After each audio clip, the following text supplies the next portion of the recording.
Seniority अगर बालों से है तो हाँ डेफिनेटली सीनियर नहीं। जबकि घर वाले तो आपके चाहते थे कि आप इंजीनियर बने, तो क्या आपके मन में भी ऐसे ही आया था कि मैं बाहर जाके जॉब करूं, इससे बेटर जॉब कर सकता हूं? कि Indians are doing good work if they want to do it.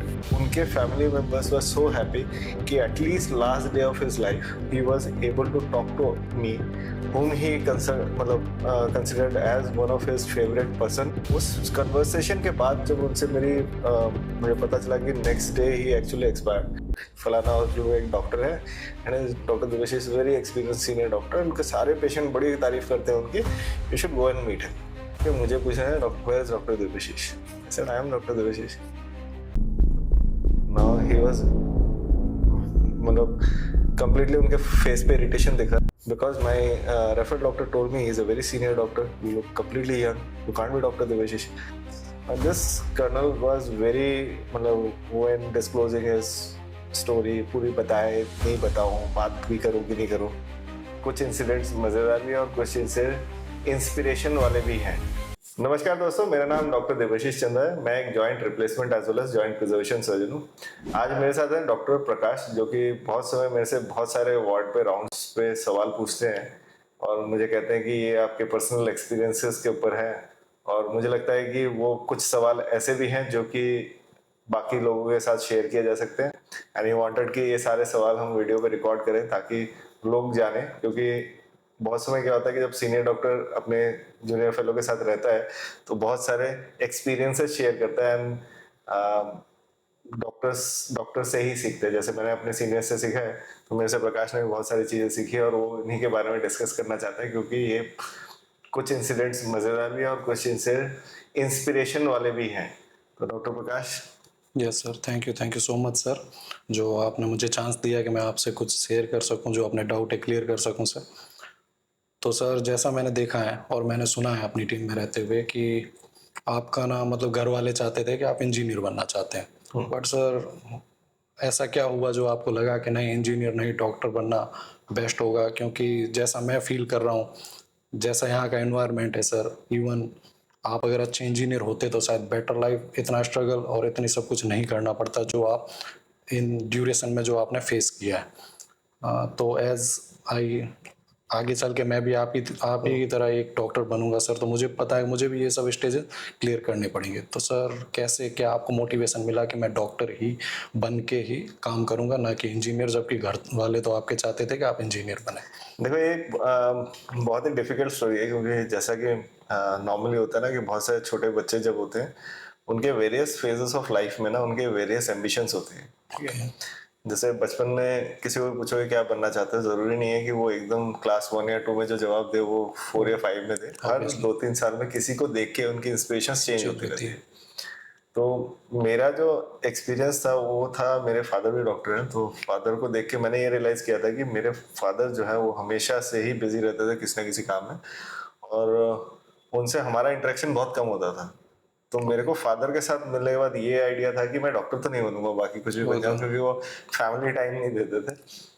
तो मेरे साथ जो भी टाइम स्पेंड करता था, इवन सोचो एम्बुलेंस का ड्राइवर का भी, तो बचपन में मेरे को ऐसा लगा कि मुझे एम्बुलेंस का ड्राइवर बनना चाहिए। ठीक है। उसके बाद मुझे एक पुलिस के अंकल हमारे आसपास रहते थे जो कि काफी स्ट्रिक्ट थे और उनके लोग बातें मानते थे, तो मुझे लगा पुलिस वाला बनना चाहिए। तो ऐसे बहुत सारे फेजेस लाइफ में आए एंड देन जब ग्रोइंग फेज पे था I was very keen with making things, कोई चीज़ को खोलना लगाना, इंजीनियरिंग वर्क्स वाला जो काम था वो बहुत अच्छा लगता था। तो एंड आई डिसाइडेड कि आगे इंजीनियरिंग में ही वो करूँगा। जब तक क्लास 7, 8, 9 में लोग जब इन सब एक्टिविटीज़ में जाते हैं, तो स्कूल की जो एक्टिविटीज़ होती है, तो यू टेंड टू फील कि इनमें आपको इंटरेस्ट ज़्यादा है। मुझे पढ़ने में ज़्यादा इंटरेस्ट नहीं होता था, बट ये जो प्रैक्टिकल चीज़ें होती थी जो बनाने वाली है, ठीक है, तो उन चीज़ों में मुझे ज़्यादा इंटरेस्ट आता था। स्कूल में इसमें ज़्यादा इंटरेस्ट रहने के कारण मेरे दिमाग में था कि इंजीनियर बने।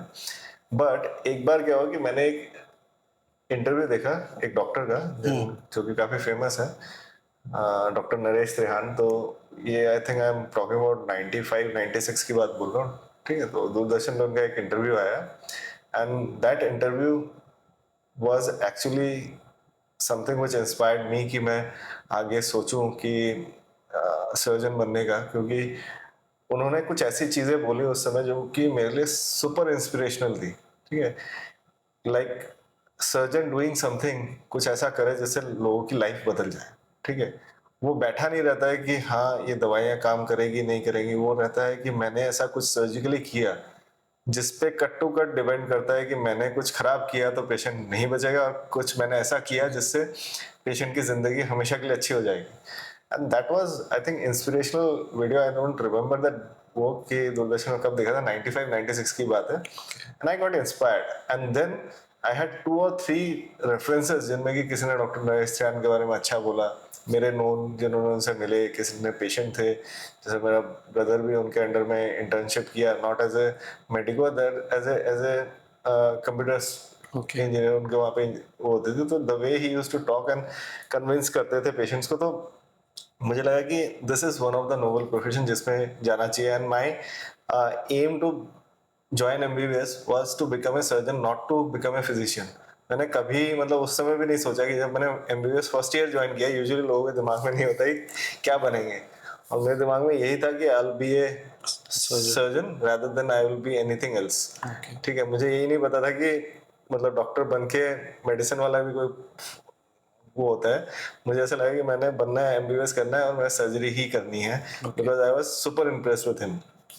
So that was one of the connection which I had with him. दो मैं उनसे पर्सनली कभी नहीं मिला हूँ, तो मुझे लगता है कि कभी मिला तो जरूर बताऊंगा कि इंस्पिरेशन इज आपसे मिली थी। चलो ये तो हुआ आपका ये। अब फिर ऐसा क्या हुआ कि मतलब एक बार को आप जर्मनी जाने का सोच रहे थे? मतलब कि मुझे पता है कि जैसा मैं देख रहा हूँ आज अपने साथ जो भी कहीं पर भी जाता हूँ हॉस्पिटल में, तो उसमें एसआर रहते हैं तो वो थोड़ा स्ट्रगलिंग फेस में होते हैं। तो क्या आपके मन में भी ऐसे ही आया था कि मैं बाहर जाके जॉब करूँ, इससे बेटर जॉब कर सकता हूँ? क्योंकि इतनी मेहनत जितनी यहाँ आप करते हो उसके बाद आपको मैं जानता हूँ क्या डॉक्टर एक होते हैं जो मीन्स पेशेंट को लेके ज़्यादा कन्विंस होते हैं कि सेटिस्फिकेशन पेशेंट को ठीक करने पे ही मिलते हैं। बट यहाँ पर तो ऐसा कंपटीशन है कि यहाँ पेशेंट ठीक तो दूर पेशेंट आने भी नहीं देते, क्योंकि इतना भरा पड़ा है सभी डॉक्टरों से देखो अच्छे से। ये जो है ना ये फेज सबके लाइफ में आता है। जब डॉक्टर बनते हैं सबके फेज ऐसा एक फेज आता है जिसमें उनको लगता है कि जब मैं मेडिकल कॉलेज में था, मैं एक प्रोटेक्टेड एनवायरनमेंट था, वहाँ से बाहर निकलता हूँ तो मुझे लगता है कि मैं एक अनप्रोटेक्टेड एनवायरनमेंट में हूँ जिसमें कि मुझे कौन जानेगा, ठीक है। और फिजिशियन और सर्जन में डिफरेंस ये होता था कि physician can start seeing patient, मतलब कि वो चाहे तो मेडिसिन की दवाइयाँ या ईएनटी की दवाइयाँ पकड़ो, या जो भी सब्जेक्ट जिनमें कि सर्जिकल फील्ड नहीं होता था उनमें पेशेंट डायरेक्टली आ जाते थे दवाइयाँ खा के, अगर वो उससे ठीक नहीं हुए तो दूसरे के पास चले जाते थे। बट सर्जन के पास जब भी पेशेंट आता है तो वो सोचता है कि यार इसका एक्सपीरियंस क्या है, ऑब्वियसली। कितना सीनियर है ये, ठीक है। Being an young surgeon the biggest trouble was to even operate on your first patient. आपको अपने पहला पेशेंट कौन आपसे सर्जरी कराएगा? सो आप जब तक किसी के साथ होते हो, जैसे मेडिकल कॉलेज में आप पूरी टीम के साथ होते हो, ठीक है, तब आपको कोई ये नहीं पूछता कि आप सर्जरी कौन सी करने वाले हो, ठीक है। ट्रेनिंग आपकी जितनी भी अच्छी हो, उसके बाद फेलोशिप्स में जाते हो, then you go to other centers to see the work and then you are actually assisting others, because वो केसेस किसी और के नाम से आए हैं, किसी और डॉक्टर सर्जन के नाम से आए हैं, और आप उनको असिस्ट कर रहे हो या उनको कभी कभी इंडिपेंडेंट भी कर रहे हो। बट पेशेंट को ये लगता था क्योंकि ये सर्जन ने इस पे भरोसा किया है तो हम भी इस पे भरोसा कर सकते हैं। जब आप फर्स्ट टाइम ओपीडी में बैठते हो, अपने पेशेंट को देखते हो, तो उनमें भरोसा आने के लिए उनको लगता है कि इनका एक्सपीरियंस क्या है, आपने पिछले कितने पेशेंट देखे हैं। तो ये सवाल बहुत ही प्रॉब्लमेटिक इनिशियल फेज में होता है। इवन मुझे लगता है कि हर एक डॉक्टर की लाइफ में ऐसा आता होगा। मैं अपना एक्सपीरियंस अगर बोलूँ तो मैंने जहाँ से post graduation Guwahati medical college से किया, मैंने वहाँ पे बहुत सर्जरीज की, इंडिपेंडेंट सर्जरीज भी की, क्योंकि बहुत बड़ा हॉस्पिटल था, ठीक है। और फ्री हैंड लाइक मतलब ऐसा है कि डॉक्टर्स कम है और पेशेंट ज्यादा है, तो ऑपरेट करने का तो मतलब 24 घंटे ऑपरेट कर सकते आपको हो, चांसेस ठीक ज़्यादा है। मिलते देन मैं, क्योंकि मैं दिल्ली से बिलोंग करता था, मैं वापस आया तो मैंने Maulana Azad medical college join किया। वहाँ पे भी सिमिलर से सिचुएशन थी, वहाँ बहुत पेशेंट, बहुत सर्जरीज। बट वहाँ पे जो बिगेस्ट ट्रबल मुझे फेस कर रहा था कि हाई एंड सर्जरीज नहीं होती, क्योंकि गवर्नमेंट सेटअप्स में क्या होता है कि मोस्टली जो गरीब तबके के फ्रैक्चर्स के पेशेंट, इन्फेक्शन के पेशेंट, उनको ही ट्रीट करने में सारा टाइम लग जाता था। तो हाई एंड सर्जरीज के पास टाइम ही नहीं था, क्योंकि नंबर ऑफ डॉक्टर्स भी उस टाइम पे कम थे, बहुत पेशेंट थे। उन्हें नहीं लगता कि आज भी वो स्टेज चेंज हुआ होगा। सो उसके बाद मैंने सोचा कि मैं मुंबई जाके मैं स्पेशलिटी सर्जरीज को सीखूं, जो कि मेरा मन था, जैसे रिप्लेसमेंट्स के लिए था, कंप्यूटर नेविगेशन असिस्टेंट। तो मैंने वहाँ पे मुंबई में भी हाई एंड पेशेंट्स देखे, हाई एंड सर्जरीज देखी। देन आई रियलाइज कि मतलब मुझे ऐसा लगा कि शायद मैं गुवाहाटी से आया हूँ, तो मैंने दिल्ली में ऑलमोस्ट सिमिलर टाइप का वर्क देख रहा था। Now Mumbai was completely different for me, ठीक है, एकदम मतलब ऐसी सर्जरीज जो कि टेक्निकली हाई एंड, जैसे नेविगेशन के साथ सर्जरी करना, मैंने इससे पहले सुना ही नहीं था उसके एडवांस बारे में। सर्जरीज मतलब हम लोग सिर्फ किताबों में पढ़ते पढ़ते थे, थे। और वो करते हुए देखा तो मुझे लगा कि शायद ऐसी सर्जरीज इवन इंडिया से बाहर और अच्छी होती होगी। And that's where I actually opted for कि मैं जर्मनी जाके ट्रेनिंग करूं। जर्मनी में भी मैंने जब किया सर्जरीज, तो मैंने ये रियलाइज किया कि इंडिया में एक्चुअली अच्छे सर्जन एग्जिस्ट करते हैं, ठीक है। जहाँ मुंबई में जहाँ मैं कर रहा था, इट वाज लाइक मैं वहां से जब जर्मनी गया तो मुझे रियलाइज हुआ कि दे आर एक्चुअली मतलब ऑलरेडी बहुत अच्छे सेंटर्स हैं, मगर ऐसा नहीं है कि इंडियन सेंटर्स उसके पीछे हैं। हमारे पास टेक्निकल लेवल पे ज़्यादा डिफिकल्ट केसेस आते हैं, ज़्यादा चैलेंजिंग केसेस आते हैं, कॉस्ट का इशू आ रहा होता है, ठीक है। उसके साथ हम जबरदस्त रिजल्ट दे रहे होते हैं। उन लोगों के पास सब कुछ अच्छा है, ठीक है। और पेशेंट कॉम्प्लिकेशन, जैसे हमारा पेशेंट सर्जरी कराने तब आता है जब उसके सारे ऑप्शन सॉल्व हो चुके होते हैं, और उनके पेशेंट आते हैं जिस दिन फर्स्ट डे डॉक्टर ने सर्जरी बोली उसी दिन करा ली, ठीक है। सो वो एक वैलिड डिफरेंस था मेरे लिए। मुझे लगा कि मेरे लिए वो आई ओपनर था जर्मनी जाना। मुझे लग रहा था कि मैं शायद जर्मनी जाके और भी अच्छा काम देखूंगा नेविगेशन का, जो कि मुझे लगा कि मैं इवन इंडिया में उससे बेहतर देख के आया हूँ और उससे बेटर रिजल्ट्स देख के आया हूँ। और वहां पे जाके मेरे लिए एक actually it was a down side for मी।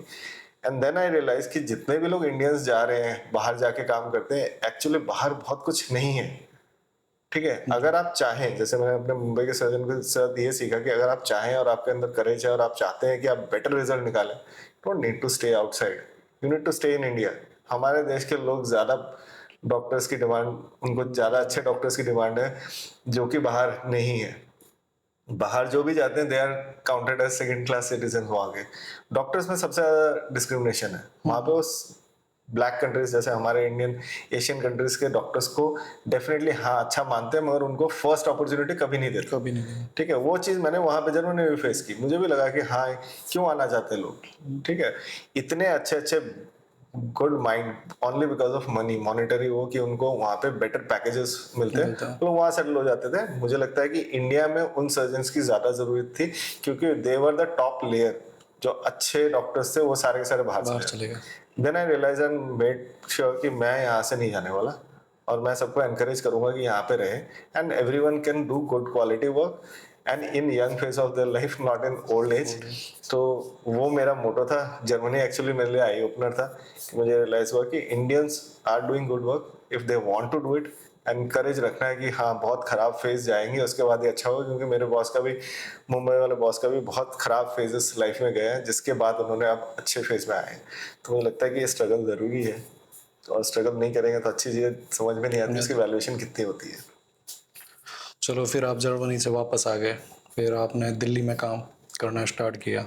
तो इनिशियल फेजेस थे तो ऐसे पेशेंट आते ही होंगे सर देख के कि हाँ भाई कन्विंस करने में थोड़ा डिफिकल्टी होती होगी कि हाँ भाई ये तो अभी जवान है, इससे क्यों ही सर्जरी करवाएं। हाँ, इनिशियल फेज में मैंने इस गुड़गांव पूरे में देखा है कि आपसे यंग एचओडी मैंने नहीं देखा sir, as compare to other setup में।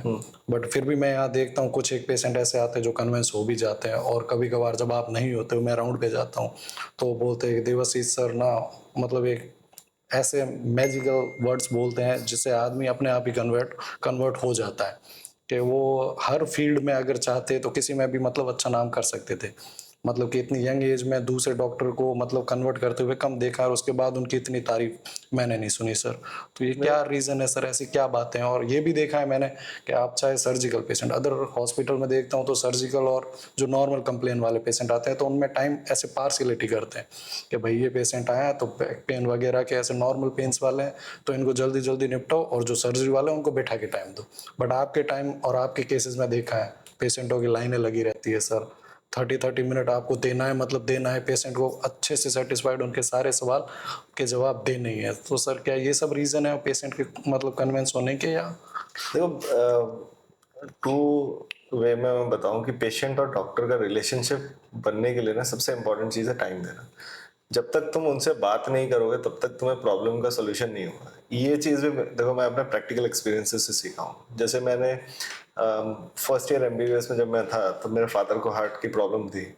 तो हम क्योंकि escort hospital one of the known hospital हुआ करता था तो हम एस्कॉर्ट में जाते थे। तो कार्डियोलॉजिस्ट को जब भी हम दिखाने जाते थे तो इट इज़ यूजुअल दैट आप जब क्या देखते हो कि जहाँ सबसे ज़्यादा भीड़ लगी हुई है उसी डॉक्टर को दिखाना है, सबसे सीनियर मोस्ट कौन सा डॉक्टर उसी को दिखाना है।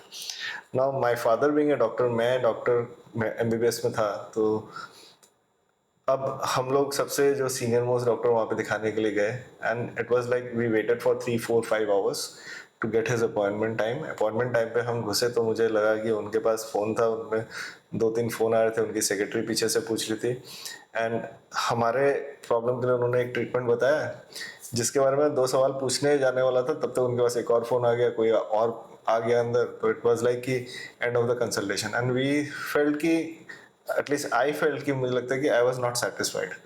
ठीक है, मुझे लगा कि मैं सबसे अच्छे डॉक्टर के पास आया हूँ और मेरे पास उनके पास टाइम नहीं है 2 मिनट बात करने। And it is not because he doesn't want to spend time, because he has lot of patients. Now उस दिन हमने उधर दिखा लिया, उसके बाद मैंने जाके काउंटर पे पूछा कौन सा डॉक्टर सबसे ज़्यादा फ्री है और बात अच्छे से करने वाला है।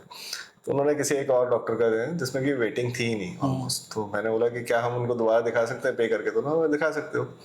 सो हम लोगों ने दोबारा दिखाया and I spent at least another 30 minutes with the doctor. ठीक है, and he answered all our queries. Practically treatment same था but we felt more connected, more happy with the other doctor who was way junior than him. And the only difference was that कि उन्होंने time दिया हमारे साथ and share. The simplest answer was because he didn't have so many patients as compared to the senior one, and he actually gave the same treatment, exactly same treatment, and we were more happy क्योंकि अब हमें heart के बारे में बहुत सी चीज़ें पता थी। तो आई फेल्ट कि उस दिन मैंने सोचा कि चाहे जो हो I am going to give full time to my patient. और सेम प्रैक्टिस मैंने अपने उसमें स्टार्ट करी। मैं गवर्नमेंट सेटअप में भी, मैंने अपने पीजी कॉलेज में भी मैं पेशेंट्स के साथ बहुत देर बात करता था। ठीक है, चाहे कुछ भी हो जाए। मैं मौलाना आज़ाद में ऐसा शिफ्ट के लिए आया तो मेरी ओपीडी का, वहाँ ओपीडी का टाइम ऐसा होता था कि सुबह 8 बजे टिकट काउंटर खुलता है और 10:30 बजे बंद हो जाता है। Now you have to end the OPD before 2। ठीक है, सो जितने रजिस्ट्रेशन 10:30 तक हुए उसको 2 बजे तक खत्म करके 2 बजे ओपीडी बंद हो जाता था। आई मेड श्योर कि जितने लोग मेरे पास आए मैं उनको अच्छे से देखूंगा, क्योंकि मेरा जो माइंडसेट था कि treat only those patient who need it, and जिसको तुमने देखा वो कम से कम ठीक हो जाए, बाकी बाहर कौन है मुझे कोई लेना देना नहीं। So I started seeing them fully, क्योंकि उनमें तो और मजेदार बात ऐसी थी कि लोगों के पास गड्डी ऑफ पेपर है, उनमें सिर्फ सीएसटी लिखा रहता है। सीएसटी का फुल फॉर्म है कंटिन्यूअस ट्रीटमेंट, और वो सालों से चल रहा है, किसी को पता ही नहीं है क्या है स्टार्टिंग। ठीक है, तो पेशेंट आता है, लिखता है दवाई दे दीजिए सर। किस चीज़ की? कहते वही जो पिछली वाली दी थी। मैंने पिछली वाली क्या दी थी?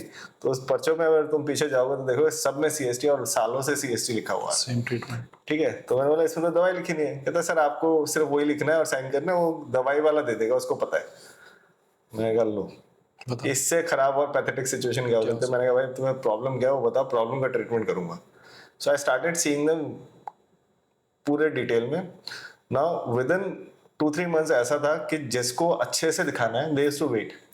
आई यूज्ड टू टेक 30 मिनट्स। तो मेरी ओपीडी काउंटर 2 बजे बंद हो जाता, 5 बजे 6 बजे तक चलती थी।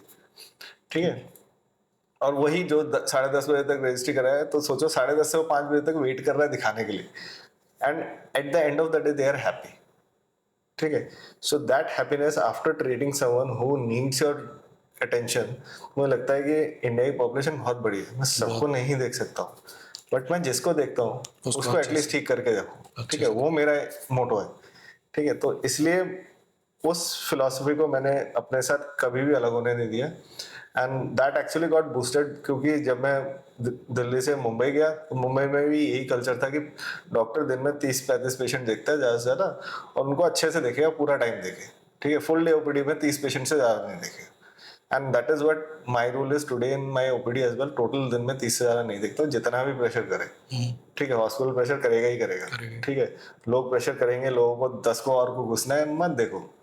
ठीक है, they will find out any other doctor. बहुत लोग आते हैं आगे मुझे कहते हैं कि जिनको दिखा। हाँ, हम लोग 1 महीने की वेटिंग थी, तो मैंने कहा ठीक है, तो आप पहले दिखा लेते किसी और को, अगर प्रॉब्लम जेन्युइन है और सॉल्व नहीं हो रही है तो I am the right person to you, and that's where you connect. आप अगर आधा घंटा, 15 मिनट, 20 मिनट किसी पेशेंट से बात करते हो, get connected with the patient. Now for illnesses which are curable, अगर आप 10 बार 5-5 मिनट के लिए जाते हो और पता चलता है कि डायग्नोसिस ही नहीं हुआ, गलत डायग्नोसिस में चले जा रहे हैं, फास्ट फॉरवर्ड के चक्कर में मुझे लगता है कि it is better you see slow, and that's how you connect, and those who are connected to me now they are actually my well wishers और मेरे patients। और मुझे लगता है एज ए डॉक्टर हम लोगों के पास इतना टाइम नहीं होता है कि हम अपने दोस्तों के साथ बाहर घूमने जाएं या उनके साथ टाइम एंजॉय करें, ऐसा टाइम है नहीं प्रैक्टिकली।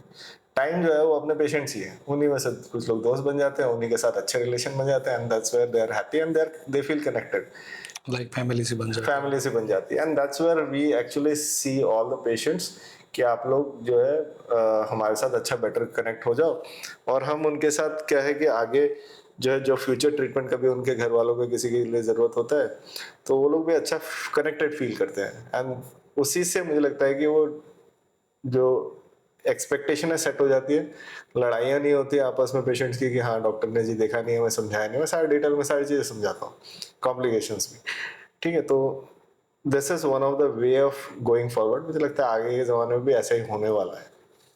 कुछ एक चीज़ें और भी हैं सर, जैसे कि मैंने अदर हॉस्पिटल्स में फील किया है कि पेशेंट जब सर्जरी करवा के चला जाता है उसके बाद ना मतलब जो एचओडी होते हैं वो मतलब इतने बिजीएस्ट रहते हैं कि उनको पता ही नहीं होता कि मैंने इस पेशेंट की सर्जरी की भी है या नहीं।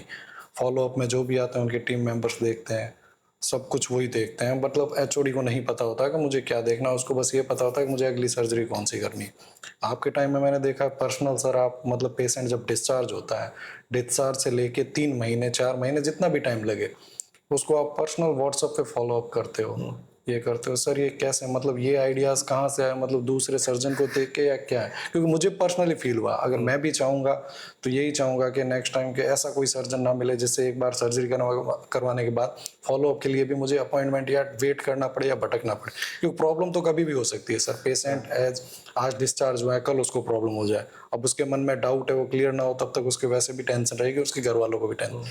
तो वो need to talk direct to surgeon जिसने उसकी सर्जरी की है, ना कि बीच के। जैसे मैं आपकी टीम में हूँ, आज मैं चाहे कितना भी कन्वेंस कर लूँ, मुझे पता है वो एक बार आपसे मिले बना नहीं जाएंगे, तो आप डायरेक्टली उन्हें मैसेज में रिप्लाई कर देते हो तो उनको सेटिस्फिकेशन मिलता है। तो ये देखो सर जब हम लोग काम करते हैं तब हमें अपने काम की लेकुनास पता चलने लगते हैं। जैसे मैं एक एग्जांपल देता हूँ कि मैंने ये रियलाइज़ किया कि बहुत सारे पेशेंट्स को छोटी छोटी इश्यूज होती है, वो कोशिश करते हैं कि ये सारे शायद चीज़ें हमें डॉक्टर पूछे या नहीं पूछे, उनके दिमाग में डाउट होता है, ठीक है। और ऐसे तब हुए जब मैंने अपने रिलेटिव्स को ऑपरेट किया, देन आई रियलाइज कि उनके दिमाग में बहुत सारे सवाल आते हैं, क्योंकि मैं उनके रिलेटिव को सामने हो तो सामने पूछ लेते हैं वो लोग दिमाग। और मैनी टाइम क्या होता है, जब पेशेंट होते हैं वो लोग सोचते हैं कि शायद ये नॉर्मल कॉम्प्लिकेशन हो, ठीक है, जैसे दवाइयाँ खाई और सर्जरी के बाद लूज मोशन हो रहा है, पूछूं कि ठीक नहीं है, या गैस हो रही है, तो वो सोचते हैं नॉर्मल है, और वो लोग उसके लिए हेल्प नहीं मांगते हैं। नहीं मानते। हेल्प नहीं मांगने से क्या है कि आप वो प्रॉब्लम तब तक लेके सफर करते हो जब आप नेक्स्ट विजिट पे नहीं आते हो, ऑब्वियसली ठीक है, जो कि शायद एक छोटे से पेंटोसिट से, ठीक है, काम हो पेंटोसिट सकता के है। डिफरेंट वेरिएंट से शायद सेटल हो सकती थी, उसको आपने एक हफ्ता झेला, ठीक है। सो मैंने ये रियलाइज किया ये बहुत सारे लोगों के साथ होता है और फ्रीक्वेंटली होता है। ऐसी चीज को कैसे रोका जा सकता है, इसको रोकने का सबसे बढ़िया तरीका ये है कि आप ऐसा एक ग्रुप बना दो जिसमें सब लोग हैं। शायद मैं वो ग्रुप डेली सुबह शाम ना दे पाऊँ और रात को देखूं, बट मेरी टीम के लोग हो, जैसे तुम लोग हो, डॉक्टर पंकज हो गए, और हमारे फिजियोज हो गए, हमारे कोऑर्डिनेटर्स हो गए, सबके बीच में किसी ने तो देखा कि पेशेंट को एक कॉम्प्लिकेशन हुई, छोटी मोटी हुई तो कोई बड़ी बात नहीं है, और कोई मेजर कुछ हो गया है, तो एटलीस्ट हो सकता है उनको फोन नहीं कर पा रहे हो या फोन लग ना रहा हो, तो एटलीस्ट व्हाट्सएप मैसेज आने से क्या होता है कि आप रियलाइज कर देते हो कुछ गड़बड़ चल रहा है। और पेशेंट भी इतना नहीं होता, हिचकिचाता नहीं, एक मैसेज हाँ, डाल मैसेज ही तो दिया। डालना है व्हाट्सएप पे, एटलीस्ट एक ड्रेसिंग की पिक्चर डाल दी कि उसमें ब्लीडिंग हो रही है कि नहीं हो रही है, तो आपको वो एश्योरेंस हो जाता है वो कंसर्निंग है या नहीं है। छोटा सा ब्लीड आया पेशेंट के लिए, वो छोटा ब्लीड भी बहुत बड़ा होता है, बहुत बड़ा। हम लोगों के लिए शायद नहीं हो, तो हम उनको जस्ट इतना अगर रख लें everything is fine, just relax, if needed will change the dressing, इतना ही अगर लिख देना तो कंसर्न जो है हट जाता है। तो मैंने क्या किया, मुझे लगा कि जो पेशेंट्स का डर था कि मेरे से बात डायरेक्ट कर पा रहे हैं कि नहीं कर पा रहे हैं, ठीक है, मुझे पता चला कि नहीं चला, ठीक है, कोई मेजर कंसर्न भी हुआ तो एटलीस्ट उस ग्रुप से ये पता चल गया कि हाँ इन सबको इन्फॉर्म्ड है, ठीक है, दे फील कनेक्टेड कि व्हाट्सएप ग्रुप के साथ, कोई बड़ा मेजर काम नहीं है, 5 मिनट का काम लगता है, कोऑर्डिनेटर कोई भी बना देता है, पेशेंट को बस सिर्फ ऐड करना है, पेशेंट को अपनी प्रॉब्लम्स डालनी है, डेली रिकवरी की वीडियोस आ जाती है, हम भी सेटिस्फाइड होते हैं कि सब कुछ चल रहा है सही, आपको कोई कंसर्न नहीं है। जहां आपको लगता है कि हाँ फिजियो एक्सरसाइजेस कम चल रही है, प्रॉब्लम आ रही है, पेशेंट को पेन बहुत हो रहा है, बुला के देख लो, ठीक है। 100 में से एटलीस्ट 2-3 को जो प्रॉब्लम होने वाली थी वो भी रुक जाती है। तो these are actually innovative ideas which keep on coming. अगर आप अपने पेशेंट्स को देखोगे रेगुलर ना, तो आपके दिमाग में ऐसे बहुत सारे सवाल आते रहेंगे और आप उनके प्रॉब्लम का सॉल्यूशन भी करोगे, and that is where we actually stand. But ये आइडियाज तो सर सबको ही आते हैं पर करना कोई नहीं चाहता, कौन से डिफिकल्ट दर्द है, बड़ा है। डिफिकल्ट है हर एक चीज को सॉल्यूशन देना। जैसे अब हर एक ग्रुप में एटलीस्ट आपको, जैसे अगर आप 100 ग्रुप, 200 ग्रुप, 1000 ग्रुप बन गए आपके, अब उसमें आप एक का रिप्लाई दो, ठीक है। रात को ज्यादा टाइम नहीं लगता है, एटलीस्ट एक बार नजर घुमाने में कोई दिक्कत नहीं होती है, ठीक है। और मुझे लगता है कि पहले जैसे मुझे सारे रिस्पॉन्स करने होते थे, अब टीम इतनी सुपर हो गई कि वो सारे चीजें एटलीस्ट मुझे एक बार कान पर डाल देते हैं कि ऐसा हुआ है, हमने ये कर दिया रिप्लाई। तो दैट्स ऑल्सो एश्योरिंग कि हाँ किसी ने तो आंसर किया है, किसी ने तो प्रॉब्लम का सोचा। मैंने आई फील प्राउड कि एटलीस्ट पेशेंट को कोई डिफिकल्टी नहीं हुई है। मैं ओटी में था इसलिए मैं उनकी प्रॉब्लम का सोल्यूशन नहीं कर पाया, मगर एटलीस्ट उनको परेशानी नहीं हुई। That's more reassuring for doctors as well as patient. But ये चीजें, कुछ चीजें होती है जो पता नहीं रहती, ये पेशेंट आपके पास आएगा तभी पता चलेगी कि आप मतलब किस हिसाब से ट्रीट करते हो उनको। मीन्स के मोस्ट ऑफ द टाइम तो पेशेंट को मतलब जहाँ सर्जरी होती है उसके बाद बोल देते हैं कि भाई आप अपने वहाँ जाके किसी भी ना फिजियोथेरेपी से थेरेपी करवा लेना, और कोई डिफिकल्टी आए तो हमारे पास आ जाना। तो पेशेंट को मेरे हिसाब से पता ही नहीं चलता होगा कि डिफिकल्टी होती क्या है, क्योंकि सर्जरी के बाद हल्का फुल्का पेन होता ही है, तो वो सोच रहा है चलता रहेगा, धीरे धीरे डॉक्टर साहब ने बोला है तो रिकवर हो जाएगा। बट आपके टाइम पे मैंने देखा है कि जो पेशेंट को हल्का फुल्का पेन होता है तो कंटिन्यू जो फिजियो रहते हैं वो अपनी इन टीम है पूरी, जो आपको रेगुलरली इन्फॉर्म करती है, और पेशेंट का आपने व्हाट्सएप बना ही दिया तो बच नहीं सकता। मीन्स के जब तक पेशेंट ठीक होगा नहीं आप छोड़ेंगे नहीं। तो ये सब चीजें ना, ये चीजें देखो, अगर तुम एक सिंपल एग्जांपल देखो कि तुम बहुत समय सुनते हो कि फलाना हॉस्पिटल में खूब लड़ाई हो गई, फलाना हॉस्पिटल में डॉक्टर की पिटाई हो गई, तो मुझे लगता है कि डेफिनेटली पेशेंट की भी प्रॉब्लम्स होती हैं, डॉक्टर्स की भी प्रॉब्लम होती है। अब इसको सॉल्यूशन को कौन दे, ठीक है। आइदर अगर आप पेशेंट का वर्जन सुनोगे तो वो लगेगा कि वो पेशेंट सही बोल रहा है, आप डॉक्टर का वर्जन देखोगे तो डॉक्टर सही बोल रहे हैं। डेफिनेटली हाँ, कुछ में गलती दोनों टीम में अलग अलग हो सकती है, मगर इनको कैसे कम किया जा सकता है? इसको कम किया जा सकता है म्यूचुअल अंडरस्टैंडिंग से। एंड मैं अपना कंसर्न बताता हूँ कि लोग इस बात पर कंप्लीटली सोल्ड आउट हैं कि अगर पेशेंट से पूछोगे तो वो कहेंगे कि डॉक्टर्स जो है वो एक मोस्ट ऑफ द टाइम एक जैसे कमर्शियल एक्टिविटी हो गई है, और वो सिर्फ अपने पैसे के बारे में देखते हैं, ठीक है, हॉस्पिटल से डॉक्टर। और अगर डॉक्टर्स की तरफ देखोगे तो they are actually also dissatisfied, क्योंकि पैसे तो मिलते नहीं है मैक्सिमम टाइम हॉस्पिटल से, आधे में पैसे की बात हो ही नहीं रही होती है। एंड सेकंड इज कि that disconnect between the patient and doctor वो ज्यादा परेशान कर रहा है। आप कुछ भी प्रॉब्लम हो सकती है, किसी भी सर्जरी में कुछ भी आउटकम खराब आ सकता है, ठीक है, बहुत सारी प्रॉब्लम्स हो सकती है, इवन अप टू पेशेंट की डेथ हो सकती है, ठीक है। बट अगर आप इन चीजों में ट्रांसपेरेंट रहेंगे, ठीक है, पेशेंट को पता रहेगा कि ऐसा हो सकता है, ऐसी चीजें हो सकती है। 1% कोई भी चीज बूमरैंग कर सकती है, कोई भी अच्छी चीज। सोचो मैंने अगर वन ऑफ द वर्ल्ड का सेफेस्ट कार खरीदी है जो कि एआई ड्रिवन है और सब कुछ है और मोस्ट एडवांस टेक्नोलॉजी से है, तो क्या उसका एक्सीडेंट नहीं हो सकता है? हो सकता है। 1% किसी भी चीज का ऑफ वो हो सकता है, ठीक है। 100%। जितने भी बेस्ट से बेस्ट चीज हो 100% नहीं होता है। एंड नाउ 100% नहीं है और डिस्कनेक्ट भी है तो लड़ाई हो जाएगी, ऑब्वियसली। ठीक है। अब अगर आपका डिस्कनेक्ट नहीं है, एवरीवन नोज कि हाँ वी ट्राइड आवर बेस्ट, ठीक है। मुझे तो बहुत सारे ऐसे पेशेंट्स भी हैं, जैसे कोविड के टाइम पे बहुत लोगों का देहांत हुआ, बहुत सारे पेशेंट मेरे ऑपरेटेड ही परेशान भी हुए, कोविड होके गए, ठीक है। बट दे ऑप्टेड फॉर कि एक बार डॉक्टर से भी ओपिनियन ले लेते हैं, तो if you are available to their answers, तो एनीथिंग प्रॉब्लम नहीं होती। इसी पे एक क्लासिक स्टोरी सुनाता हूँ, it is almost heart touching मेरे लिए है। एक 85 इयर्स के अंकल जी थे जिन्होंने मेरे से नी रिप्लेसमेंट सर्जरी कराई, and he was completely fit. Before the surgery he was not able to walk, ठीक है। सर्जरी करा के वो चलने फिरने लगे, इवन मार्च पास्ट की वीडियो भी उन्होंने मेरे रूम में आके करके दिखाया, कहता कि मैं आर्मी वाला बनना चाहता था, बन नहीं पाया, और घुटना बदलने के बाद ऐसी फील आ रही है कि मैं कर पाऊंगा ये चीजें। एंड 85 सी पेशेंट एज से नहीं मैटर करता, उनका मेंटल टेम्पो से मैटर करता है। बिल्कुल। उन्होंने मेरे पास, मुझे नहीं लगता कि अपने किसी रिश्तेदार या कोई पड़ोसी छोड़ा हो जिसको कि नी की प्रॉब्लम है और मेरे पास ना भेजा हो, हमेशा भेजते थे। Now the biggest trouble happened during Covid. Covid के समय उनको कोविड, सीवियर कोविड हुआ, वो ऐसी कंडीशन में थे कि बस आईसीयू, बेड रिडन, सब कुछ है।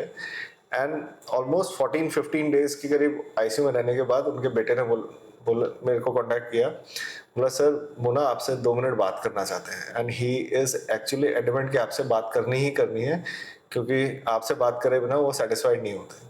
तो मैंने बोला कोविड हुआ था तो पहले ही बताना था उनका। तो बोला ऐसा ऐसा हुआ, बट हमने एडमिट कराया and he is now there, phone पे बात कराते हैं। उन्होंने मेरे से बात करने के बाद कहा कि बेटा मेरे को कोई वो नहीं है, मैं बड़े दिनों से 10-15 दिन 14 दिन से जब से यहाँ पे हॉस्पिटल में, मैं बार बार बोल रहा हूँ कि एक बार मेरी बात करा तो बात करा दो, शायद मेरा एंड नियर है, तो मैं शायद तुम्हें मिल ना पाऊँ। And I wanted to tell you this कि तुम्हारे कारण मेरी लाइफ चेंज हुई। शॉर्ट स्पैन ही था मेरे पास, मगर मैं वो 2-3 साल बहुत एंजॉय किया हूँ, ठीक है। और ये मैं तुम्हें बताना चाहता हूँ कि तुम्हारे कारण ये हुआ है, क्योंकि मर तो मैं 3-4 साल पहले ही गया था, बेड रिडन था जब, मैं तभी सोच रहा था कि मेरा टाइम आ गया है, ठीक है। वो जो उम्मीद, and this was actually heart touching for me as well. मतलब ऑलमोस्ट आंसू आ गए थे उनसे बात करते करते। And day after that he expired. And उस कन्वर्सेशन के बाद जब उनसे मुझे पता चला कि नेक्स्ट डे ही actually expired, it was completely, तुम सोच सकते हो कि उस वीडियो कॉल से ही actually was lingering since long, and मतलब पूरे पेन के साथ, परेशानी के साथ ही just wanted to talk to me, ठीक है। अब ये मुझे नहीं लगता कि मेरी जिंदगी में कभी भूलने वाला है, ये एपिसोड होने वाला है, और उन अंकल जी को भी मैं भूलूंगा। बट उनके family members were so happy कि at least last day of his life he was able to talk to me, whom he considered as one of his favorite person, ठीक है, जिन्होंने उनको चलाया। And I don't feel any regrets कि मैंने उनसे बात करी, ठीक है। तो सी अंडरस्टैंड, ये बहुत सारे इवेंट्स हैं जो लाइफ में ऐसे रहते हैं जो आप भूल नहीं सकते हो। और डॉक्टर के साथ एज ए डॉक्टर आप अप्रिशिएट भी करते हो, आप इन मोमेंट्स पे जीते भी हो, और आपको ऐसा लगता है कि यही मोटिवेशन है कि आप आगे भी काम करो। बहुत है। ठीक है।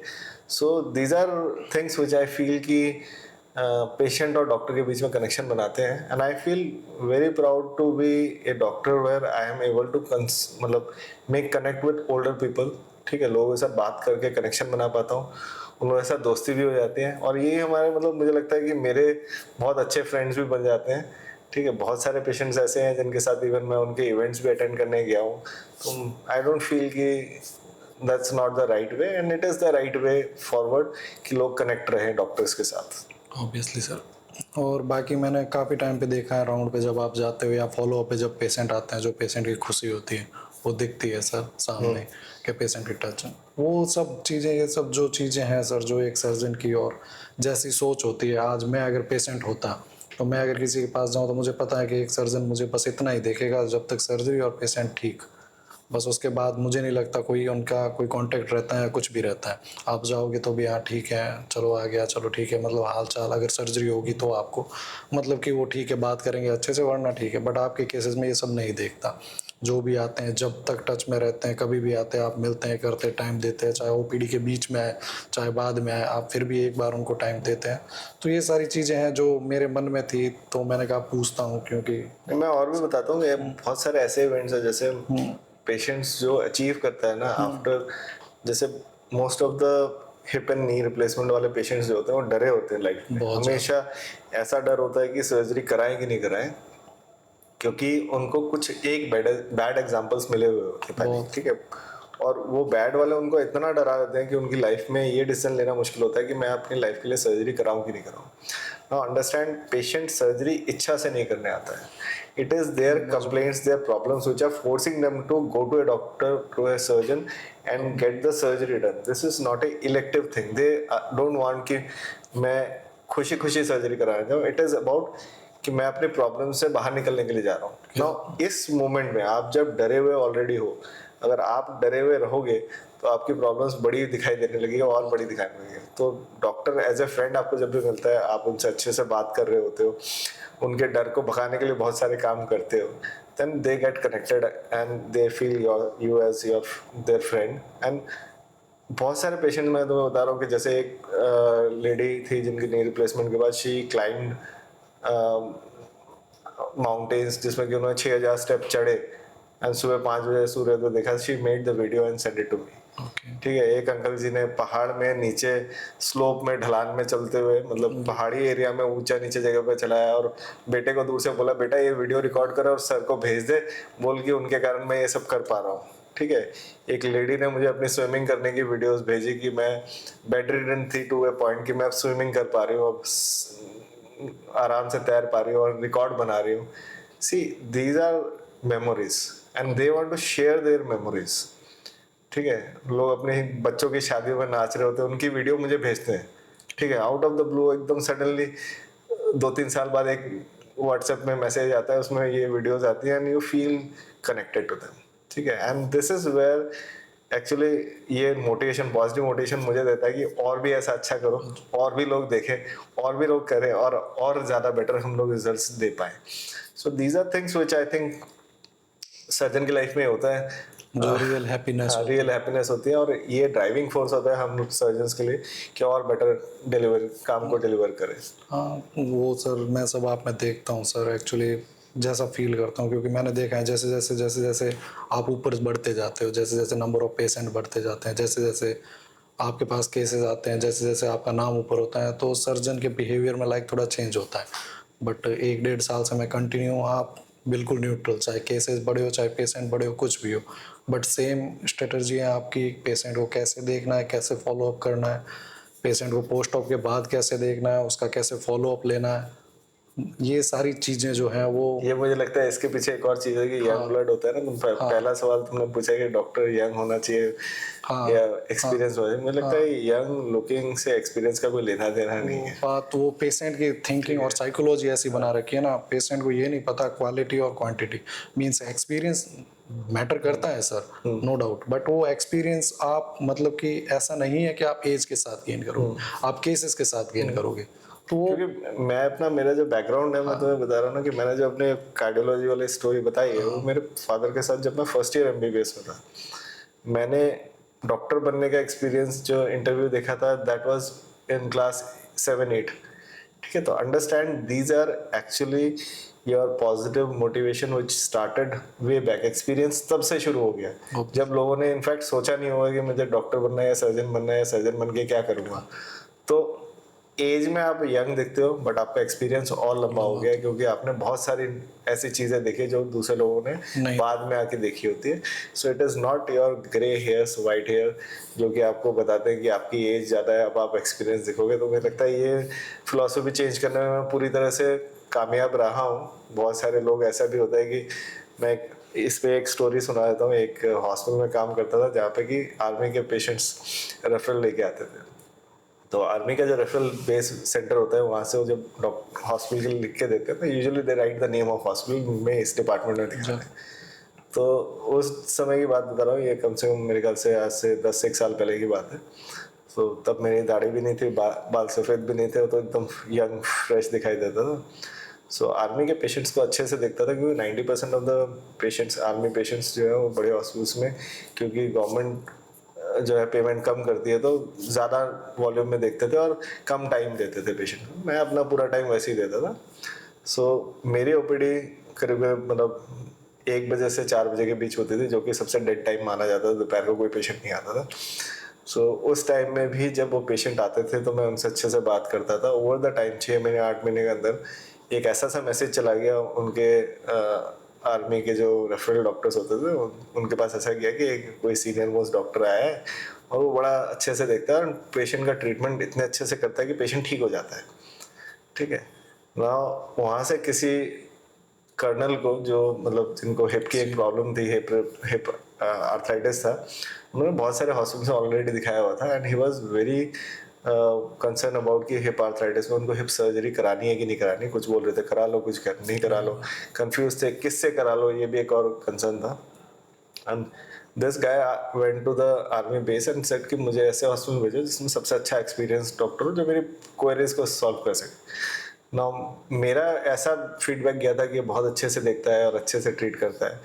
तो मतलब जो रेफरल डॉक्टर थे उनके आर्मी वाले, तो उन्होंने डिस्पेंसरी के उन्होंने बोला कि एक फलाना हॉस्पिटल में एक डॉक्टर है and doctor Devashish is very experience senior doctor, उनके सारे पेशेंट बड़ी तारीफ करते हैं उनकी, you should go and meet him.